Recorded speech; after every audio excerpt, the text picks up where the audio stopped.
Hey, hi, hello, welcome or welcome back to my channel. My name is Jess, and I hope the lighting is okay. It's like 3:15-ish, but you know, the sun won't be up for much longer, so it's like in a weird spot. And you saw at the beginning the baby is sleeping, so I cannot wake him. So we're gonna film in here. And yes, I'm always in the same room as my dog. I don't know, sue me. So anyway, this video, well,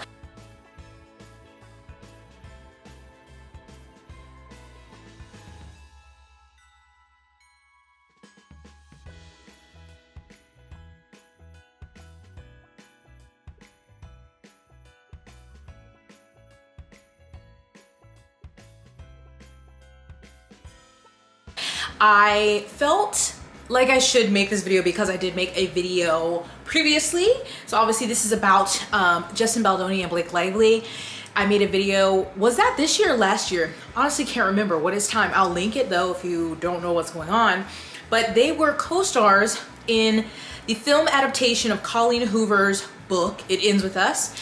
A very popular book, like super popular book. Colleen Hoover is a very popular romance author, although people will debate with you whether she is truly a romance writer or not. A lot of people love her, a lot of people hate her. Anyway, this book was adapted into a film, and there was a lot of dramas going on around its release when they were doing press. Justin Baldoni was very separate from everyone else. It seemed like everyone had unfollowed him on social media, and people were alleging that he really cared about the subject matter of the book and wanted to get that across in the film, and that Blake didn't. And if you have not read the book, domestic violence is a big theme of the book, and Justin plays the abusive partner, I believe, in that story. And so he was, you know, talking about that in interviews, talking about the importance of wanting to adapt the story, and she at the same time was talking about the fashion, or like Ryan Reynolds had come in and wrote part of the script, and talking about her hair care line that was releasing at the same time. However, now we have information, or there's a lawsuit that has been filed by Blake Lively against Justin Baldoni and Wayfarer Studios, which is, I'm pretty sure, his company. So it is Blake Lively v. Wayfarer Studios, Justin Baldoni, Jamie Heath, and there's a bunch of other people.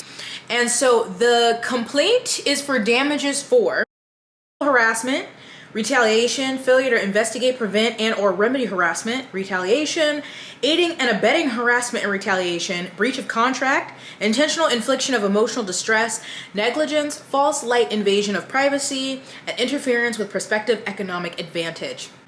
So the articles say that Blake Lively accuses co-star Justin Baldoni of smear campaign. So apparently she alleges that her sexual harassment, and there's more details and stuff in the lawsuit, and also that in the smear campaign, like the video that I made before and all these people were talking of social media, was orchestrated by his team. Like they made it seem like, oh, everyone unfollowed Justin and Justin was the victim here in this circumstance because he truly cared about the movie, while really he was distancing himself and trying to make Blake look bad because allegedly, you know, he has done these things to her. And so I will not go through the entire thing. I think it's like 80 pages, but I will link you to it because of course it's public so you can read it. But there are things that are like bolded that I'll go over, and there are like screenshots of text messages. So obviously the main two things here are sexual harassment and then the smear campaign, you know, so like defamation of her name and character in the press, and of course that potentially interfering with her money. I just want to say here, I don't remember what I said in my other video. I could go back and watch it, but why would I want to listen to myself? I'm already gonna have to edit this video. But I want to say that multiple things can be true at once. Blake could not truly care about the subject matter of the movie, also may have wanted to use it as a time to promote her products, and also have been a victim of sexual harassment. Like those two things are not mutually exclusive. So I just want you to keep that in mind. Because you remember all this stuff was coming out also, again, you can watch my video. but there were like past interviews that have been done with her, people saying things like how they've worked with her and haven't had great experiences versus people have spoken very highly of Justin. All of that can be true. He could be great to work with for some people, and maybe he was not great to work with her. She could also not be great to work with, and these people who have had negative experiences, that could also be true, and she still be a victim of the sexual harassment that she's alleging. So I feel like often, I think, what is it called, like the perfect victim, that doesn't exist, okay? Like, you can have faults and have done wrong things or not great things or blah blah blah and still be a victim of something. So just so we all know. And also, this is why you just can't be defending men. I swear, that's why you can't defend men. I had never heard of this man before the movie was coming out, so I didn't know a lot about him just from what other people said. But if I defended him in that video, I'm mad about it, because this is why you cannot defend a man. Like, never, you just can't. Anyway, let's go through this. We're not gonna go through the whole thing, we'll be here all day, but this starts out with, so I'm gonna read some of the introduction and then I'll just highlight other things. Again, it will be linked below so you can read the whole thing if you would like. So the introduction says, on January 4th, 2024, prior to resuming filming of It Ends With Us, following guild strikes, an all-hands meeting was convened to address the hostile work environment that had nearly derailed production of the film. Attendees of the meeting included Justin Baldoni, who is the co-chairman and co-founder of Wayfarer Studios, the owner of the film, as well as the director, executive producer, and actor in the lead role of Raul Kincaid. Jamie Heath, the chief executive officer of Wayfarer and producer of the film, and Giannetti, the film's representative for its distributor Sony Pictures Entertainment, Alex Sachs, a producer on the film, Todd Black, a producer on the film, and Blake Lively, who played the role of Lily Bloom in the film. Miss Lively also had the agreed upon right to have a representative present. She chose her husband, given that the meeting was about repeated harassment and other disturbing behavior by Mr. Baldoni and Mr. Heath. As discussed in detail below, Miss Lively was forced to address concerns about Mr. Baldoni and Mr. Heath's misconduct with them directly, and began doing so months before filming began. The concerns she raised were not only for herself, but for the other female cast and crew, some of whom had also spoken up. The January 4th meeting occurred only after Wayfarer had rebuffed Miss Lively's efforts repeatedly. During the January 4th meeting, the parties discussed in detail the inappropriate conduct that Miss Lively, her employees, and other cast and crew experienced at the hands of Mr. Baldoni and Mr. Heath. After the list below was reviewed and discussed in its entirety, all parties present agreed that the outlined conduct would cease. So there are a lot of these, but I'll read some of them to you. No, these are the things that they are saying in this meeting that would not happen going forward, so they can continue to work on this film. No more showing videos or images of women, including producer's wife, to Blake Lively and or her employees. No more mention of Mr. Baldoni or Mr. Heath's previous addiction, or Blake Lively's lack of consumption to Blake Lively or to other crew members. No more discussions to Blake Lively and or her employees about personal experiences, including as it relates to spouses or others. No more mention to Blake or her employees of personal times that physical consent was not given in sexual acts as either the abuser or the abused. No more descriptions of their own to Blake. No more jokes or disparaging comments to be made to Blake and or her employees about HR complaints Wayfarer had already received on set, or about missing the HR meeting. No more inquiries by Mr. Baldoni to Blake's trainer without her knowledge or consent to disclose her weight.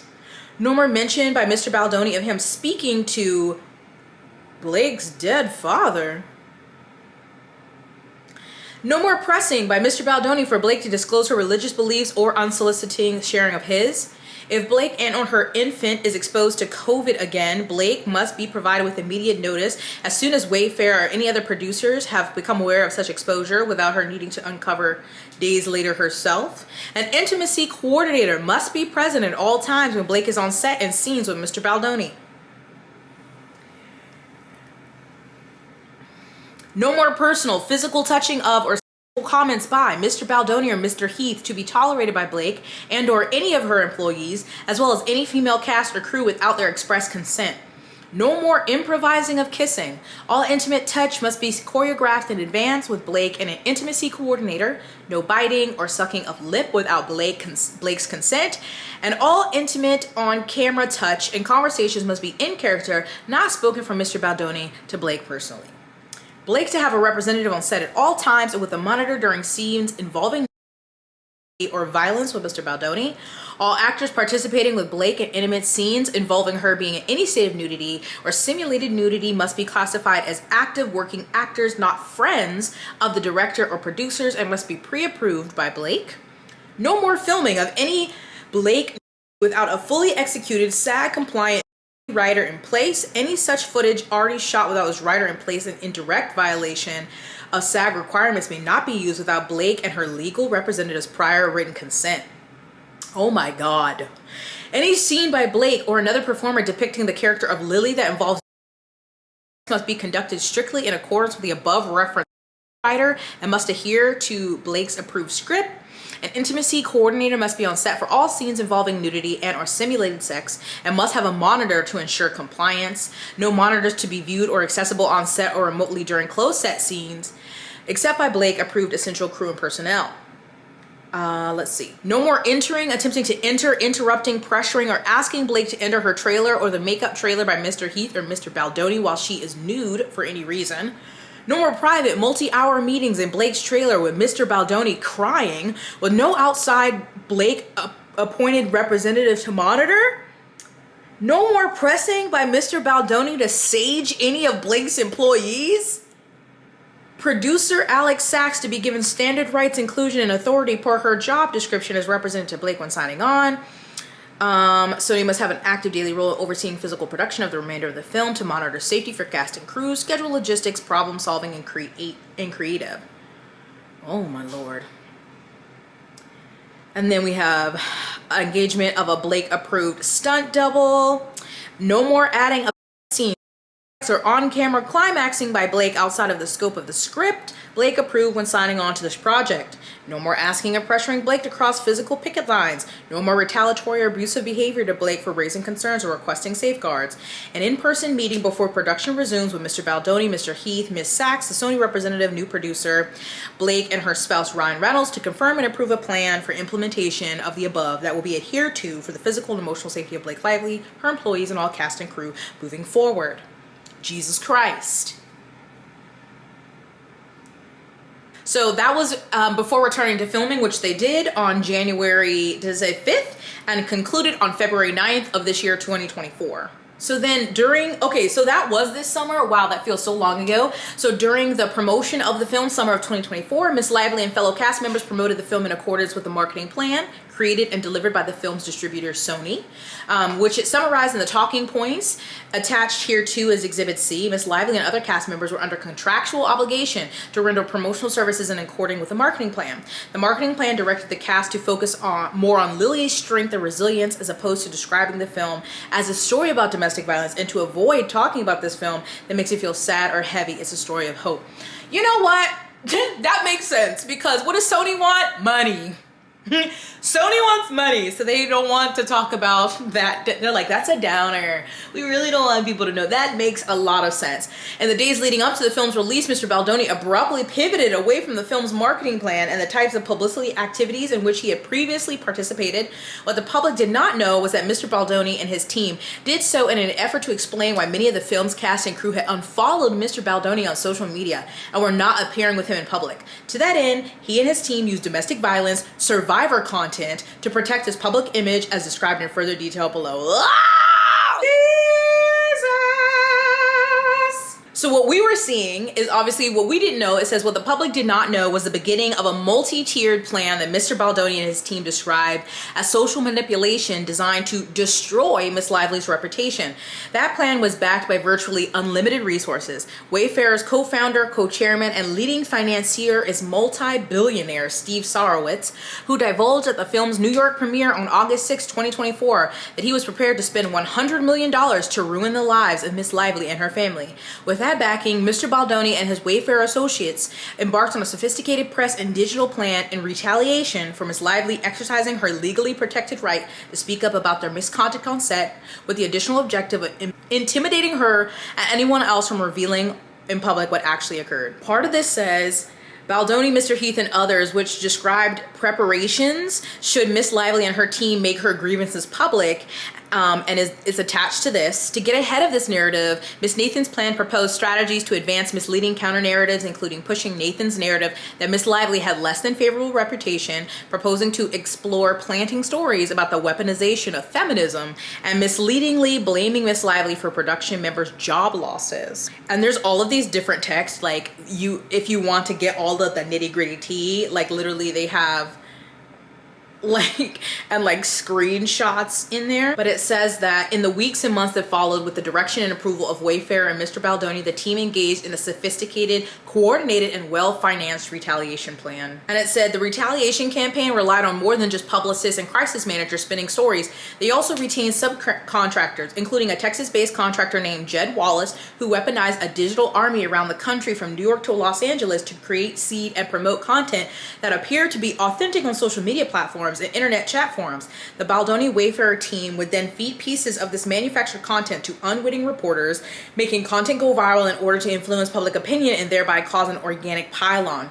To safeguard against the risk of Miss Lively ever revealing the truth about Mr. Baldoni, the Baldoni Wayfarer team created, planted, amplified, and boosted content designed to eviscerate Miss Lively's credibility. They engaged in the same techniques to bolster Mr. Baldoni's credibility and suppress any negative content about him. Like literally this text says, "Hi team, so far extremely limited pickup on Daily Mailer page 6. We'll continue to keep an eye out and send pieces as needed, but so far it's been steady coverage on pure speculation. We've also started to see a shift on social due largely to Jed and his team's effort to shift the narrative towards shining a spotlight on Blake and Ryan. Again, we'll continue to send links and screenshots, but wanted to send an update in the meantime." The majority of socials are so pro-Justin, and I don't even agree with half of them, LOL. He doesn't realize how lucky he is right now. We need press on him just how fucking lucky. This went so well, I'm fucking dying. I have to call you later in a bit and tell you how well this went. It was genius. Like this piece, it says that Miss Nathan circulated a Daily Mail article that was entitled "String of Hard to Watch Videos That Have Surfaced Following Some Tone-Deaf Q&A to Promote It Ends With Us Could Tarnish 36-year-old star's Golden Hollywood image for good." And so she responded, "Wow, you really outdid yourself with this piece. That's why you hired me, right? I'm the best." God damn, that's not funny, but woof. So then, of course, it goes through like factual background that Justin Baldoni and Jamie Heath of Wayfarer engaged in inappropriate, unwelcome behavior towards Miss Lively and others on the set of It Ends With Us. That they experienced, Miss Lively and other cast and crew experienced invasive, unwelcome, unprofessional, and sexually inappropriate behavior by Mr. Baldoni and Mr. Heath. Because Baldoni and Heath held leadership positions on production, they answered to no one and brushed off or ignored the concerns Miss Lively and others expressed. Baldoni ignored well-established industry protocols in filming intimate scenes and exploited the lack of controls on set to behave inappropriately. Without these protections in place, Mr. Baldoni improvised physical intimacy that had not been rehearsed, choreographed, or discussed with Miss Lively, with no intimacy coordinator involved. For instance, Mr. Baldoni directly bit and sucked on Miss Lively's lower lip during a scene in which he improvised numerous kisses on each take. Mr. Baldoni insisted on shooting the full scene over and over again, well beyond what would have been required on an ordinary set and without advance notice or consent. On another occasion, Mr. Baldoni and Miss Lively were filming a slow dance scene for a montage in which no sound was recorded. Mr. Baldoni chose to let the camera roll and have them perform the scene. He did not act in character as Ryle. Instead, he spoke to Miss Lively out of character as himself. At one point, he leaned forward and slowly dragged his lips from her ear down her neck as he said, "It smells so good." None of this was remotely in character or based on any dialogue in the script, and nothing needed to be said because, again, there was no sound. Mr. Baldoni was caressing Miss Lively with his mouth in a way that had nothing to do with their roles. When Miss Lively later objected to this behavior, Miss Baldoni's response was, "Mr. Baldoni," that must be a typo, "I'm not even attracted to you." It's also saying that Mr. Baldoni inserted improvised gratuitous and or scenes involving into the film, including for an underage character in highly unsettling ways. So after she had signed on and they had already agreed on what would be on there, he personally added graphic content in which Miss Lively was to him on camera. She objected to these additions, and Baldoni insisted he had added them because he was making the film through the female gaze. Although he agreed to remove the scenes, he made a last-ditch attempt to keep one in which the couple were together on their wedding night, which he said was important to him because he and his partner climaxed simultaneously during divorce. Mr. Baldoni then intrusively asked Miss Lively whether she and her husband climaxed simultaneously, which Miss Lively found invasive and refused to discuss. Jesus Christ. On the day of shooting the scene in which her character gives birth, Baldoni and Heath suddenly pressured Miss Lively to simulate full nudity despite no mention of nudity for the scene in the script, her contract, or in previous creative discussions. Mr. Baldoni insisted to Miss Lively that women give birth naked and that his wife had ripped her clothes off during the labor. He claimed it was not normal for women to remain in hospital gowns while giving birth. Miss Lively disagreed but felt forced into a compromise that she would be naked from below the chest down.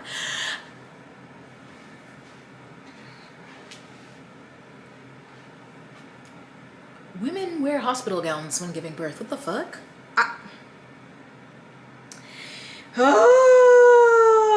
There's just so much here. When the birth scene was filmed, the set was chaotic, crowded, and utterly lacking in standard industry productions for scenes, such as choreographing the scene with an intimacy coordinator, having signed a nudity writer, or turning off the monitors so the scene was not broadcast to all crew on set and on their personal phones or iPad. Mr. Heath and Mr. Baldoni also failed to close the set, allowing non-essential crew to pass through while Miss Lively was mostly nude with her legs spread wide in stirrups and only a small piece of fabric covering her. Among the non-essential persons present that day was Wayfarer co-chairman Mr. Sarowitz, who flew in for one of his few set visits. Miss Lively was not provided with anything to cover herself between takes until after she had made multiple requests. Oh my God.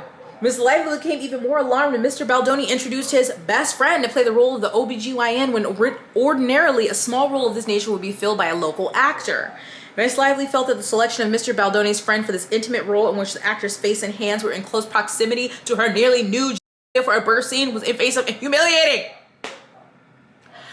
Oh my God. To add insult to injury, Mr. Heath approached Miss Lively and her assistant on set and started playing a video of a fully nude woman with her legs spread apart. Miss Lively thought he was showing her and stopped him. Mr. Heath explained the video was his wife giving birth. Miss Lively was alarmed and asked Mr. Heath if his wife knew he was sharing the video, to which he replied, "She isn't weird about this stuff," as if Miss Lively was weird for not welcoming it. Oh my God, there's just so much. Like literally, this is already 26 minutes, but I'll just like read some of the bold things. And again, I could be here for hours. Baldoni and Heath discussed their personal sexual experiences and previous addiction and tried to pressure Miss Lively to reveal details about her intimate life. Mr. Baldoni objectified Miss Lively and other women by commenting or criticizing their bodies as sex objects. Like he would refer to women in the workplace as sexy. When they expressed discomfort, he would deflect or pass it off. So one day she had a lower cut dress on, Blake did, to facilitate breastfeeding, but covered up with a coat. And when the jacket briefly popped off at one point to reveal the dress, Baldoni commented on how much he liked her outfit, which flustered her. And later that day, he pressured her to remove her coat in front of the crew and multiple background actors in a packed bar. He said he wanted to see her onesie under the coat because it was zip low to reveal her lace bra. And he said, "I think you look sexy," in a tone that made her feel ogled and exposed. They would enter her makeup trailer uninvited while she was undressed, including when she was breastfeeding her infant child. She often had to work while breastfeeding, which she felt comfortable doing so long as she was given time and space to cover herself. And she did that. She did this frequently because she was not given breaks to feed her baby, but Miss Lively did not expect or consent to anyone entering her private spaces while topless, exposed, or vulnerable with her newborn. And this also said he routinely degraded Miss Lively by finding back-channel ways of criticizing her body and weight. A few weeks before filming began, in less than 4 months after Miss Lively had given birth to her 4th child, Miss Lively was humiliated to learn that Mr. Baldoni secretly called her fitness trainer without her knowledge or permission and implied he wanted her to lose weight in 2 weeks. He told the trainer that he had asked because he was concerned about having to pick Miss Lively up in a scene for the movie, but there was no such scene. I'm sorry I left out this part, but I had to read it. This says, when Miss Lively caught strep throat, Mr. Baldoni offered a gift to connect her with an expert he had on retainer to help her with probiotics and to combat the sickness. When Miss Lively went to fill out the privacy form, she saw the expert was not what Mr. Baldoni had represented her to be, but was instead a weight loss specialist. Miss Lively felt once again that Mr. Baldoni was shaming her for her body and weight. They also failed to implement COVID protocols when there was a COVID outbreak on set. So this is now after it concluded and now to the promotion. This email or this text says, hey, just landed. What is the TikTok strategy? I'd like you guys to start posting me only talking about domestic violence and clips and why this movie is so important. And that was from Justin Baldoni to Jennifer Abel. He also said, I need you guys to really be on all stories I'm tagged in. I think you should let all people DM me so you can see people's reaction to film and I can be reposting everything. These next 36 hours are crucial and we need to be on it, looking at everything, finding the most emotional and touching content from survivors supporting this film and reposting. Need you to be finding survivors sharing their stories and amplifying them on my page and TikTok. He said, hey guys, one thing I want to do is the Dr. Owens show, or I don't know if I'm saying that right. Matt, I know you have your feelings about it, but this practice saved my friend Miranda's life a few months ago. With everything going on, I want to have an offensive move showing my neurodivergence and some of the attributes that come with it so that I can start talking about it. Most anything that I have been accused of is social awkwardness and impulsive speech, and I think me sitting down with him and just looking at my brain and talking about some of these things will be helpful to me. Jesus Christ. This has that on one day they were talking with Mr. Baldoni and he was questioning whether the plan was aggressive enough. And this says from Jennifer to Melissa, you can of course do that, but I think he needs to know. I'm going to confidentially send you something he's texting me and Jamie on the side just to arm you before this call. I think you need to be tough and show the strength of what you guys can do in these scenarios. He wants to feel like she can be buried. And it says, we can't write it down to him. We can't write, we will destroy her. We will go to this. We will do this. We will do this. We will do this. He has to look at it as an information document for us to be armed with. That's all. Imagine if a document saying all the things that he wants ends up in the wrong hands. Oh my God. Then it says, I'm having reckless thoughts of wanting to plant pieces this week of how horrible Blake is to work with. Just go ahead with it. She's putting us through hell. Same. Am I already off the record? Spoke to the editor at Daily Mail because she's my friend. She's ready when we are. God damn. Buckle up, baddies. I have some images to read to you, and they are from one of the people who was on Justin's PR team that you've seen some of these screenshots. So Jennifer Abel. I'm pretty sure this is from YouTube. No, Facebook. Jennifer said, hi. I never thought the day would come when I needed to defend myself with my own peers, but this certainly has been an interesting and devastating, quite frankly, couple of days. So here we are. But here are the facts. No, I was never subpoenaed. I found out my private text messages and emails were included in the complaint after I received it on Friday night, and the New York Times contacted me 1.5 hours after receipt. They had already reviewed the 80-page document and had questions prepared, and apparently also received thousands of pages of documents with our correspondence that we never saw. So it was clear this was a coordinated effort, but nothing we haven't seen before since I've been working in talent PR for over 15 years now. I had recently left my previous firm, at which I was still with during this campaign, with a team who all participated in the campaign and a boss who oversaw, and who had access to my work emails and work phone, so you can deduce from that what you will. What the cherry-picked messages don't include, although not shockingly as it doesn't fit the narrative, is that there was no smear implemented. No negative press was ever facilitated, no social combat plan, although we were prepared for it as it's our job to be ready for any scenario, but we didn't have to implement anything because the internet was doing the work for us. Sure, we talked about it, contemplated if we needed certain things, flagged accounts that we needed to monitor, worked with the social team to help us stay on top of the narrative so we could act quickly if needed, and yes, we rejoiced and joked in the fact that fans were recognizing our clients' heart and work without us having to do anything but keep our heads down and focus on positive interviews for our client. As a text show, we sophomorically reveled and again joked privately to each other about the internet's feedback to the woman whose team was making our lives incredibly difficult over the course of the campaign. I'm human. The long hours, months of preparation on top of my day-to-day scope, it felt good to see that although we were prepared, we didn't have to do anything over the top to protect our client. Incredibly difficult, you say? In what way? Funny, you should ask.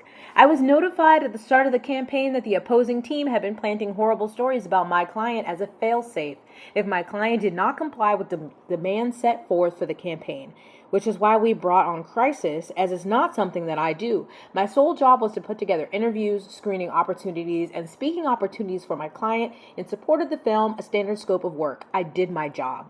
Now, what kind of woman would work against another woman who was a victim of all the things being claimed? Thanks for asking. After reviewing the evidence, facts, hard proof that countered every single thing that was being claimed and demanded at the start of the production, I made a choice to stand by my client of almost 5 years, who had dedicated his life to the equal treatment of others, especially women, who had no incidents of negative treatment of others, and who had a wonderful community and team at Wayfair who all held the same moral fortitude and lived their life accordingly. As representatives, we all have to make that choice. So I did that to the best of my ability and felt good about our effort. Is my client perfect? No. In fact, he says that he's not perfect so constantly to the point I tell him he needs to be less self-deprecating because it could be taken the wrong way. Are Blake's feelings valid? It's not my position to say or speculate what she was feeling in these moments that she claims, and I would never slam a woman for speaking her truth. But at the end of the day, if it's not the truth and there is evidence that proves otherwise, then as a representative, I have to do what I feel is right as well. Girl, I'm not in public relations, but that don't seem smart to do. And I remember being on TikTok during this and like watching all of it. They have the trends of normalized net sentiment mentions of Blake Lively and how they were like trending down. Oh my word. And then they have their exhibits, which have like emails and the contracts. Well, that's disgusting. I mean, there was so much that even just with the sexual harassment of making her uncomfortable while she's breastfeeding her baby. Excuse me? Inquiring about her weight for something that you don't even need. You don't even have a scene to pick her up. Coming into her trailer. Showing women video. Oh my God. Obviously, I just said all of this. That is insane. The lack of COVID protocols, the not having these standard things like the intimacy coordinator. What are you what? The improvising, like, I'm just gonna do what I feel here and kiss all on you, and it makes sense now why she wanted her husband around, and we should all apologize to Blake. Look, I don't know her personally. Obviously, I don't know none of these people personally. And again, they're like bringing up these stories. It still could be true that she's not great to work with by some other people, or they had bad experiences. But also, none of these things that are alleged in this lawsuit are okay. That is awful. Awful way to work, and especially those people being the owners of the company, so you have really no one to go to. Disgusting.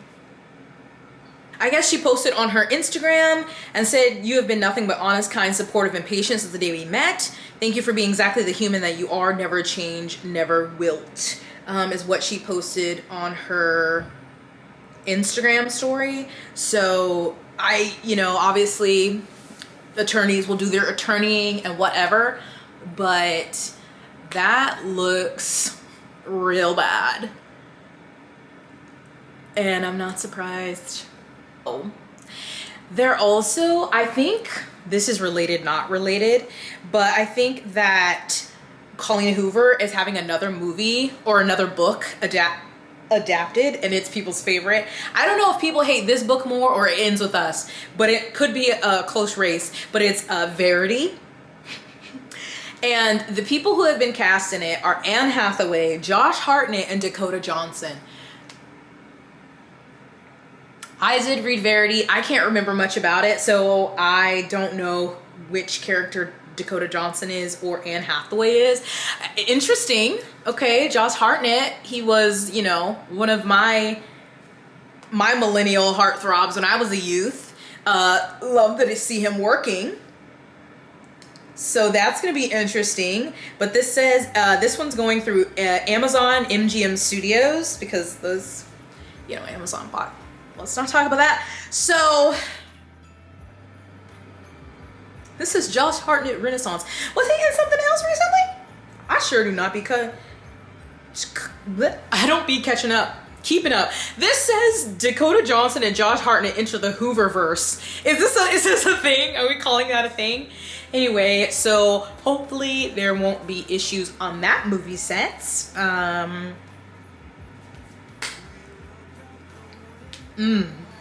Yeah. Yikes. Again, if you want to read the whole thing, because there is so much more, I might go read more of it. I'll link it below. And yeah, let me know your thoughts, I guess. When the original mess was going on in the summer, what did you think? Or did you see anything? Did you pay attention to it? Yeah. Thanks for watching, I guess. Stay blessed, hydrated, moisturize, and sunscreen. I'll see you in my next one. Bye.